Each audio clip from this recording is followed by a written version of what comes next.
Film ini menceritakan pemuda konyol yang ingin hidup bebas.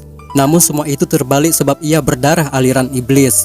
Karena itulah hidupnya tak mendapat kedamaian dan menjadi wadah kekesalan semua orang. Petaka lalu terdengar seiring datangnya bintang misterius yang membawa kitab penghancur dunia. Kitab itu menjadi rebutan para pendekar karena mempunyai kekuatan yang besar. Siapa sangka, pemuda konyol itu malah mendapatkan kitab tersebut. Gimana keseruan filmnya? Silakan teman-teman subrek channel ini terlebih dulu dan jom kita masuk ke alur ceritanya.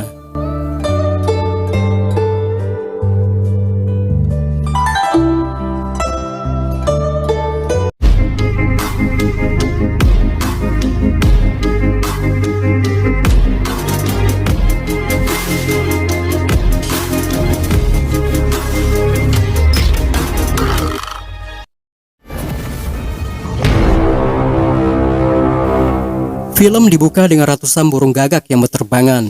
Rupanya saat ini klan iblis yang bernama Yechaya akan membuat ritual pemanggilan bintang iblis, yaitu bintang yang membawa kitab penghancur dunia. Semua ini dilakukan tak lain agar iblis sepenuhnya berkuasa menggantikan manusia. Bintang iblis itu bernama Huang Fan muncul sekali dalam ratusan tahun lamanya. Raja iblis Huang Sitian dan istrinya yang bernama Musoluo memimpin ritual. Mereka membawa bayi kembarnya sebagai wadah penyimpanan kekuatan iblis. Dengan mantra khusus Sitian memanggil bintang tersebut. Tampak langit yang gelap seolah terbelah dengan kekuatan bintang Huang Fan. Kedua bayi itu juga merasakan energi bintang yang mulai turun. Tapi saat itu aliran Xuantian tiba berusaha menghentikan mereka. Aliran ini dipimpin langsung oleh master bernama Riguang. Ia didampingi dua orang tetua bernama Zhuge Xifang dan Xuanzhen. Master sangat kecewa sebab anak kandungnya menikah dengan Raja Iblis dan mengkhianati aliran. Alasan ini pula si Master tak sudi dipanggil seorang ayah. Sampai terjadilah peperangan besar.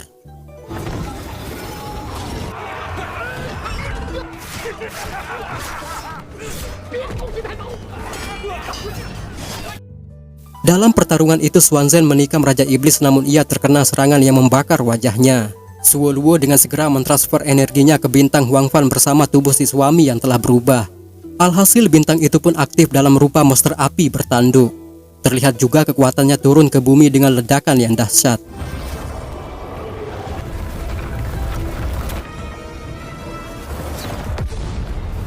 Merasa ini adalah petaka besar, Master Riguang mengorbankan diri dengan melebur tubuh menjadi pedang. Ini satu-satunya cara menghalangi bintang tersebut turun ke dunia.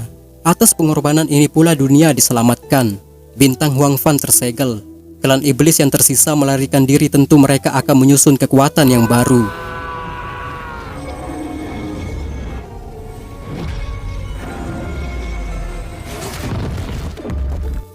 Scene lalu berganti ke 20 tahun kemudian. Para prajurit mengawal wanita remaja yang dikumpulkan dari desa Busan. Seorang gadis bernama Wei lalu penasaran dan memperhatikan ruangan seorang penasihat. Tapi ia sadar tempat itu dijaga para pendekar hebat, yakni pendekar pedang besar dan pendekar pengendali ilusi. Mereka lalu dipaksa mengganti pakaian untuk membersihkan tubuh masing-masing di sebuah kolam. Sementara itu Soyu memberitahu ayahnya jika wanita yang diperoleh hanya berjumlah 16 orang, tentu ini sangat kurang. Selain mendapat tugas mencari markas iblis, Soyu juga berjanji akan menghukum orang-orang yang berani menyembunyikan para gadis. Di luar terlihat prajurit berjaga. Keanehan lalu dirasakan, ternyata seorang pemuda bernama Yao Fang nekat menyusupi tempat ini. Tujuannya mencari Wei yang kini berada di dalam markas militer. Yao Fang sendiri bingung apa maksud gadis itu ke tempat ini. Tak disangka seekor burung gagak mengacaukan penyamarannya. Burung ini telah mengikuti Yao Fang beberapa hari terakhir.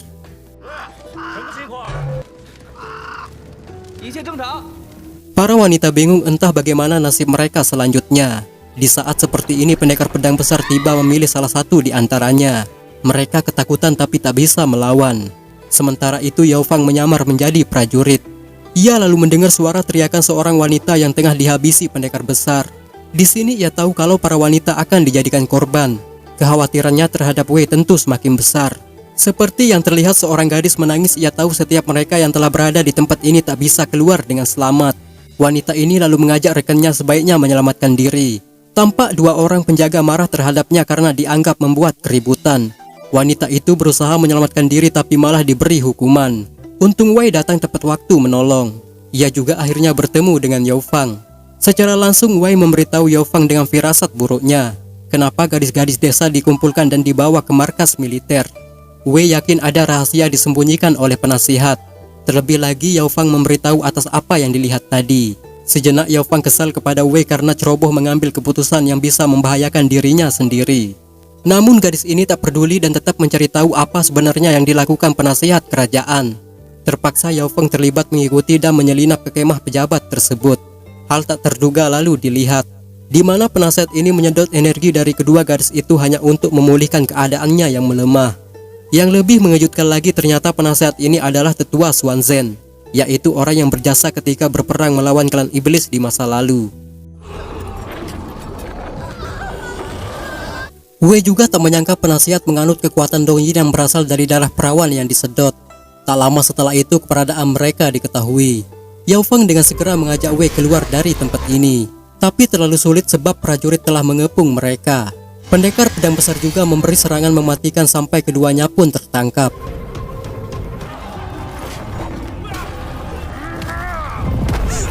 Di saat terdesak ini Yao Fang mengeluarkan energi hitam. Pendekar besar juga heran kenapa pemuda ini mengeluarkan tanduk. Yao Fang kemudian dilemparnya sekuat mungkin, tapi pemuda itu malah bangkit dalam penampilan Raja Iblis. Dengan segera pula ia menyelamatkan Wei.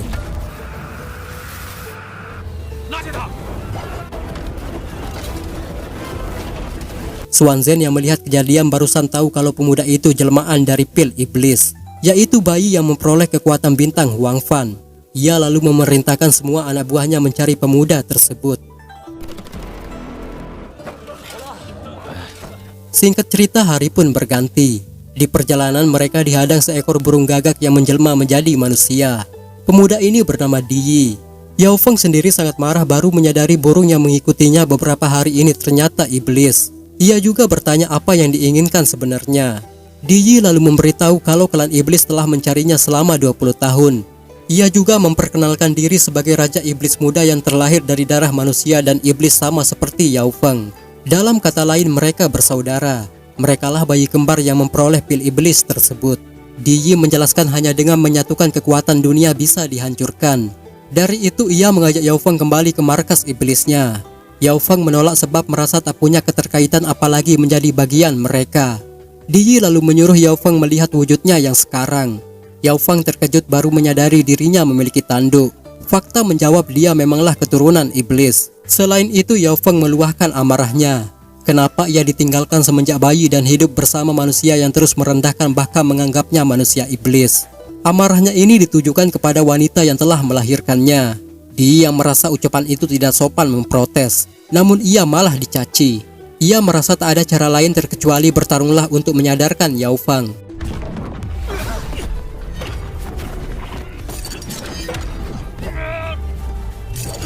Dalam pertarungan ini Di Yi sengaja menguji pil iblis yang dimiliki Yao Fang. Wei yang melihat kekuatan Yao Fang berusaha menetralkannya dengan bunyian seruling. Namun Di Yi malah terbawa alunan merdu seruling tersebut. Ia heran baru mengetahui ada bunyi seindah itu. Tampaknya kekuatan Yao Fang meningkat. Ia lalu mengakhiri pertarungan dan lebih memilih pergi.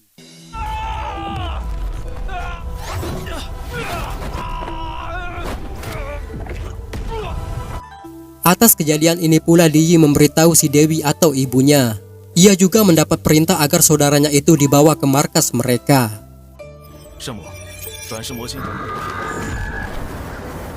Setibanya di desa Yao Fang bukannya mendapat ketenangan. Ia bahkan dipukuli penduduk beramai-ramai karena dianggap manusia iblis. Tak tahan dengan itu semua, Yao Fang mengamuk dan melempar palunya secara membabi buta yang nyaris mengenai dua orang bocah.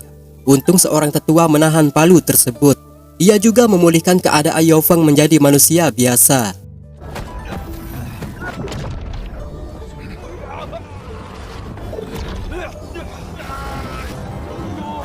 Ternyata orang tua ini adalah Zhuge Xifang. Dialah orang yang membesarkan Yao Fang selama ini. Dengan kesadaran orang tua ini meminta maaf kepada penduduk. Ia beralasan muridnya ini salah mempelajari ilmu sampai tersesat menjadi iblis. Tampaknya penduduk tak percaya dan mengusir mereka dari desa. Di samping itu Soyu tahu keberadaan mereka. Ini juga merupakan informasi yang bagus buat ayahnya. Sesampainya di rumah, si guru meminta Yao Fang berkemas. Mereka tak punya pilihan terkecuali meninggalkan desa. Saat itu juga Wei tiba sambil mencemaskan keadaan Yao Feng. Rupanya gadis ini merupakan anak si guru. Ia memberitahu ayahnya kalau penasihat Xuanzhen terlibat dalam pembunuhan gadis-gadis desa. Hal ini dikarenakan ilmu Dongyin yang dianutnya. Selain itu, iblis juga menyerang Yao Feng di perjalanan. Mendengar ini, tetua sangat khawatir tentu mereka dalam masalah besar. Ia lalu meminta agar secepatnya meninggalkan desa.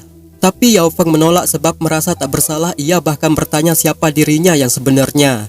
Kenapa ia terus terlibat dalam masalah? Tetua lalu bercerita kejadian di masa lalu. Setelah bintang Huang Fan disegel, klan iblis dikalahkan. Masuluo membawa seorang bayinya dan memilih kabur bersama anak buahnya. Sementara bayi yang satunya diselamatkan si tetua. Ia juga berhasil mengamankan kitab penghancur dunia. Entah kenapa tetua Xuanzhen malah menginginkan kitab tersebut dan ingin menghabisi bayi tak bersalah. Ia berdalih ingin memusnahkan iblis atas nama langit. Tetua Zhuge Xifang menolak dan memberi penjelasan.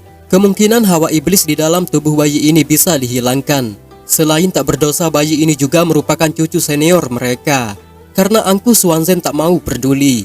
Demi menyelamatkan bayi itu juga tetua hidup berpindah tempat dari keramaian. Sedangkan Xuanzhen mempengaruhi kaisar dan diangkat menjadi penasihat. Karena khawatir juga tetua menitip kitab penghancur dunia ke salah satu sahabatnya yang bernama Biksu Wu Chen. Rahasia ini telah lama ia simpan karena takut Yao Feng tak bisa menerima takdir.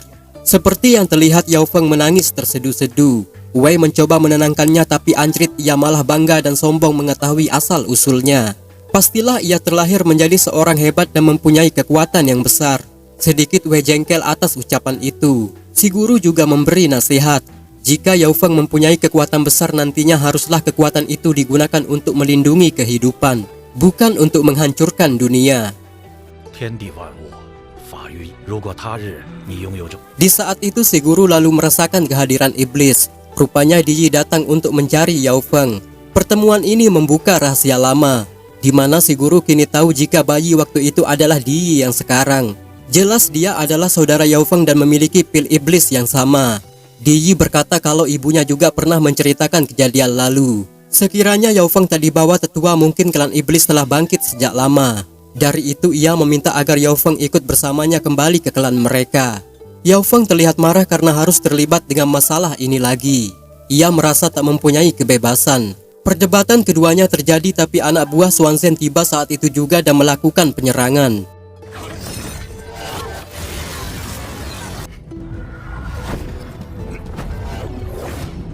Di Yi yang merasa terganggu kemudian menghajar mereka semua. Namun ia kewalahan sebab pendekar besar datang bersama bos mereka.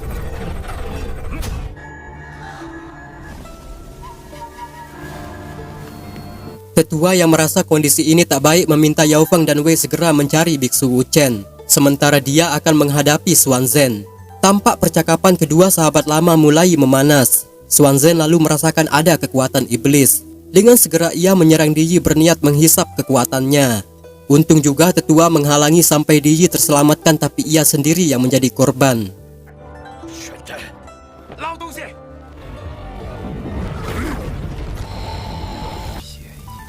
Setelah lama mencari keberadaan klan iblis, akhirnya Soyu dapat menemukannya. Ini merupakan kabar terbaik yang akan disampaikan kepada si ayah. Di samping itu, Wei mengajak Yao Feng ke kota hantu mencari seseorang. Tempat ini merupakan kota rahasia yang digunakan sebagai pasar gelap. Penghuninya juga bukan orang-orang biasa. Setelah sampai di penginapan, terlihat seorang wanita penari bernama Zongqing. Dialah orang yang dituju karena bersahabat dengan Wei. Selain itu, wanita ini sangat ramah. Ia mengajak Yao Feng menari.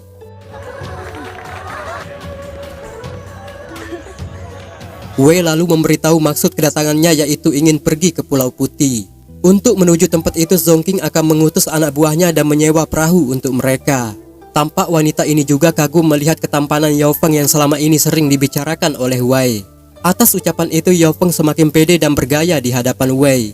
Namun Wei menyangkal semua itu tidak benar dan menyuruh Yao Feng beristirahat. Di sini Yao Feng sepertinya tak berminat mencari Biksu Wu Chen. Wei kemudian menjelaskan kalau orang itu merupakan sahabat ayahnya yang kini memegang kitab penghancur dunia. Hanya dialah orang yang bisa mengeluarkan kekuatan iblis pada tubuh Yao Feng. Wei berkata itu juga demi keselamatanmu. Bukannya mendengar, Yao Feng malah tertidur pulas. Di tempat lain, Di Yi melapor atas kejadian dialaminya. Si ibu memaklumi karena Xuanzhen bukanlah lawannya yang seimbang. Tapi ia mengetahui kalau putranya ini mempunyai perasaan terhadap wanita manusia. Di Yi mengaku sebab yang dirasakan sangat jauh berbeda.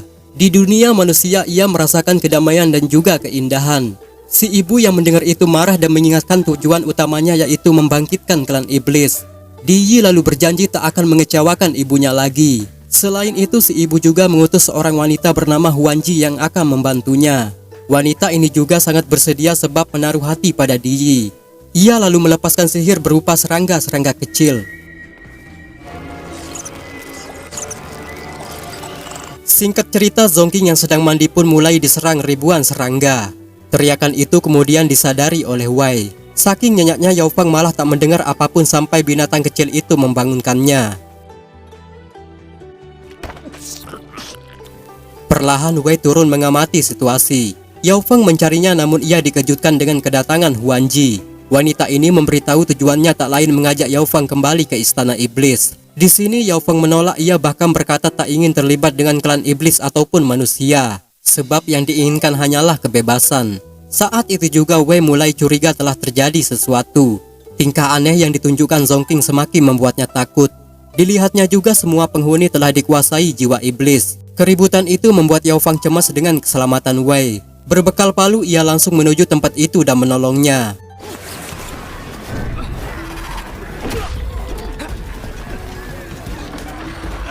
Sedikit Huanji merasa cemburu terhadap Wei, ia tahu Di Yi menyukai gadis tersebut.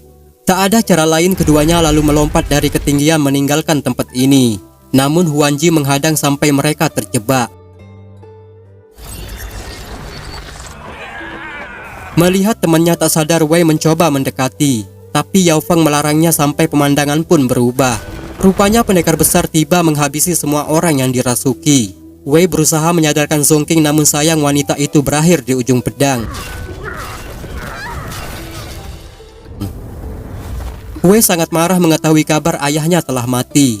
Melihat situasi ini, Huanji mencoba menyerang menggunakan lidah panjangnya namun ia lagi-lagi menjadi korban.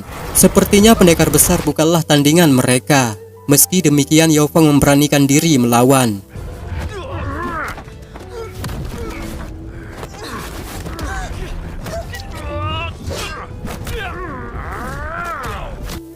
Yao Fang mencoba bangkit menyelamatkan Wei dari pendekar besar, tapi tak mampu sebab ia terluka parah. Di saat seperti ini Di Yi tiba membantu. Ia juga terlihat marah mengetahui Huanji telah mati. Pertarungan kembali terjadi hingga pendekar besar tumbang di tangan mereka.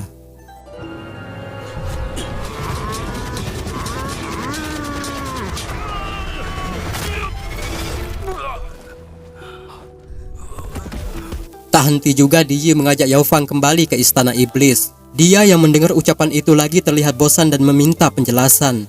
Di Yi lalu bercerita kalau sebelumnya dunia dikuasai iblis dan manusia. Mereka hidup berdampingan. Manusia lalu iri dengan kelebihan yang dimiliki klan iblis. Mereka mengkhianati bahkan membunuh klan iblis. Inilah awal permusuhan terjadi. Satu-satunya jalan membangkitkan klan iblis adalah menyatukan energi yang ada di tubuh Yao Fang dan Di Yi. Karena itu merupakan pil iblis yang diberikan bintang Huang Fan. Dengan demikian dunia bisa dikuasai. Yao Fang lalu bertanya apa yang akan terjadi jika iblis telah menguasai dunia. Di Yi menggambarkan sekiranya itu terwujud semua tumbuhan akan mati. Bintang tak lagi bersinar. Awan putih digantikan awan hitam karena sinar matahari tak sampai ke bumi. Sedangkan bangunan-bangunan akan roboh dengan inilah dunia akan tenang. Mendengar ini Wei terlihat acuh sebab itu semua di luar akal. Ia juga berkata kenapa Di Yi menginginkan itu, bukankah dia juga mempunyai darah manusia? Di Yi menjawab sama sekali tak menginginkan itu namun ia terpaksa karena itulah misi yang diembannya.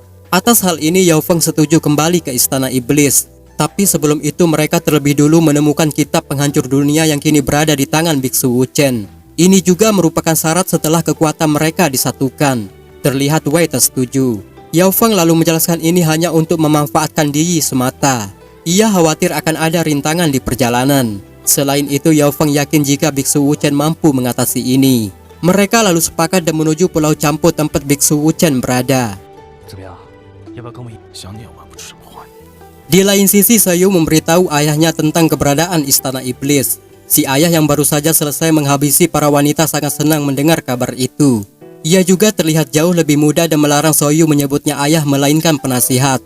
Soyu heran ternyata penasihat berhasil menguasai ilmu abadi. Ia menjawab semua itu bantuan dari langit.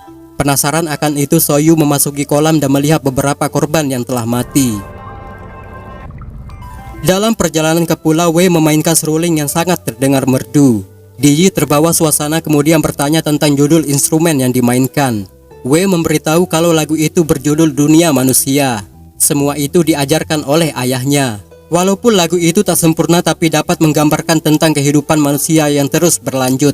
Yao Feng kemudian beranggapan Diyi mengerti tentang musik. Wei juga bertanya lantas musik apakah yang ada di istana iblis.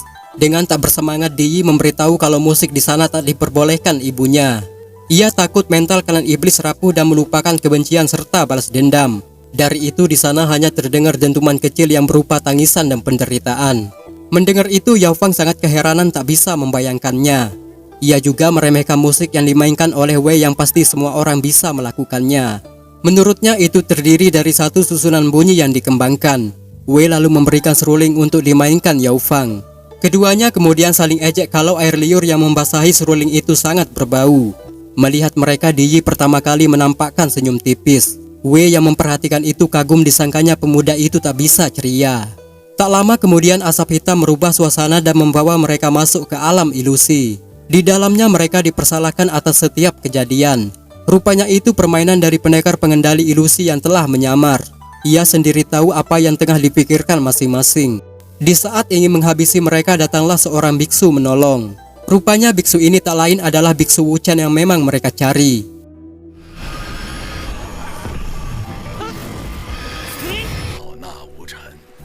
Singkat cerita, mereka pun sampai di pulau. Terlihat kuil campo ini sangat berantakan dan roboh.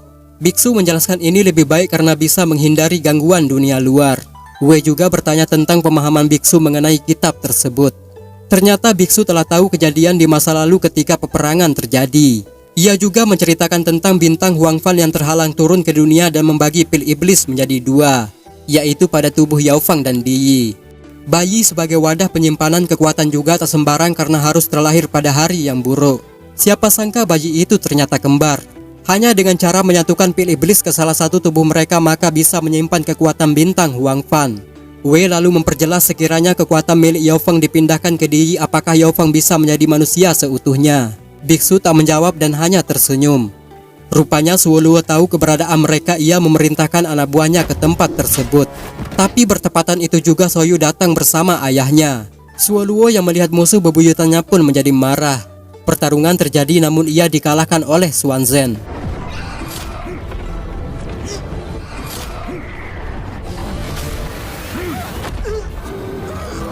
Di dalam kuil, biksu meminta pilihan Yao Feng apakah ia telah bersedia memberikan pil iblisnya kepada Diyi.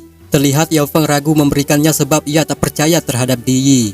Diyi juga berkata akan membunuh saudaranya apabila tak tunduk terhadap klan iblis nantinya. Ia juga mengancam si biksu agar menyerahkan kitab penghancur dunia. Dengan sukarela biksu menyerahkan kitab tersebut. Ia lalu menahan Diyi hingga tak bisa bergerak.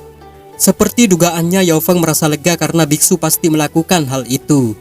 Yao Feng mencoba menyentuh kitab namun ia juga tertahan kekuatan si biksu. Kali ini biksu menjelaskan mereka secara perlahan tentang mantra penghancur dunia yang berada di dalam kitab. Apabila dibacakan maka petir langit akan turun ke dunia dan memusnahkan semuanya. Untuk mencegah hal itu terjadi, biksu akan mengeluarkan pil iblis mereka dan menyimpannya ke dalam tubuh si biksu. Kemudian merubah mantra penghancur agar petir langit mengarah ke tubuhnya sendiri. Dengan demikian kedua pemuda ini akan selamat dan juga kehidupan akan membaik.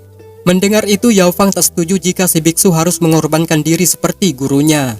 Ia juga siap menanggung akibatnya asalkan tak ada orang lain yang menjadi korban. Diyi juga tak setuju dengan keputusan itu. Biksu lalu menjelaskan kembali. Ia mengerti inilah kemungkinan yang diharapkan oleh Zhuge Xifang. Di balik alasan membesarkan Yao Feng dan juga menyerahkan kitab itu kepadanya. Selain itu, biksu merasa seharusnya berkorban demi dunia karena usia sudah tua dan sakit-sakitan. Ia juga memberi nasihat jika manusialah yang menentukan pilihan. Dari pemikiran orang bisa menjadi dewa dan sebaliknya bisa berubah menjadi iblis. Tergantung apa yang diinginkan. Singkat cerita, proses pemindahan pil iblis itu dimulai. para murid membacakan mantra kitab hingga pil iblis itu berhasil dikeluarkan. Seperti rencana biksu, ia kemudian menyerap kekuatan itu ke tubuhnya.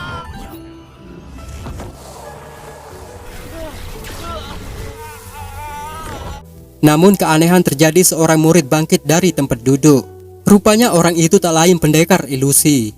Ia mengeluarkan pedang dan menusuk si biksu.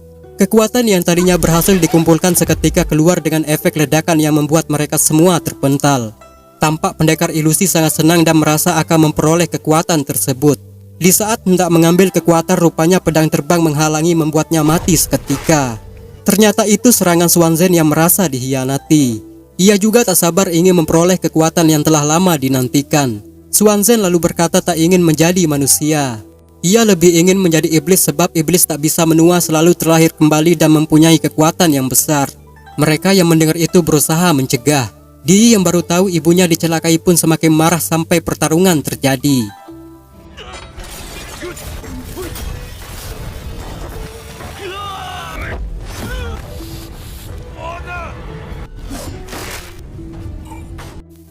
Yao Feng kemudian berusaha mengambil kekuatan tersebut tapi dihalangi Swanzen.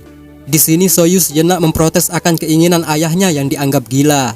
Namun ia sendiri malah berakhir di tangan si ayah.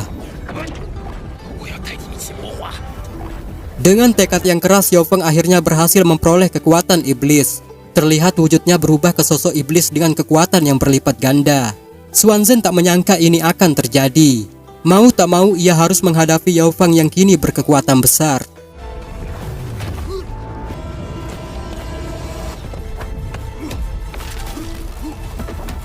Tak ada harapan Swanzen menggunakan teknik 1000 pedang, tapi semua itu mampu diatasi Yao Feng hingga Swanzen terbunuh.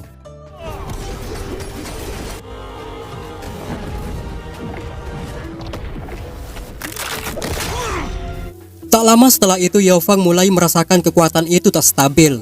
Antara sadar dan tak sadar ia teringat pesan si guru. Kalau Yao Feng telah memiliki kekuatan penghancur dunia, semestilah melindungi kehidupan manusia. Kekuatan itu pun sulit ia kendalikan. Wei yang melihat itu berusaha menolong namun tak mampu, ia hanya bisa menangis. Karena mendekati Yao Feng sangatlah berbahaya. Yao Feng yang merasa sudah tak kuat lagi meminta Biksu Wu Chen memanggil petir langit. Tentu dia akan mengorbankan diri demi melindungi dunia. Biksu Wu Chen yang mengerti maksud itu terpaksa menuruti dan membacakan mantra pemanggil. Petir itu pun terbentuk di antara pusaran awan hitam. Tak ingin kehilangan, Wei berusaha menghentikan Yao Feng, namun pemuda itu telah mengambil keputusan yang tepat. Ia lalu menuju petir langit untuk mengakhiri semuanya. Perlahan tubuh Yao Feng mendekati inti petir. Ia juga terlihat puas melakukan semua ini. Namun tangisan Wei dan rasa kehilangan pastilah akan berlarut. Tapi tak disangka, film pun selesai.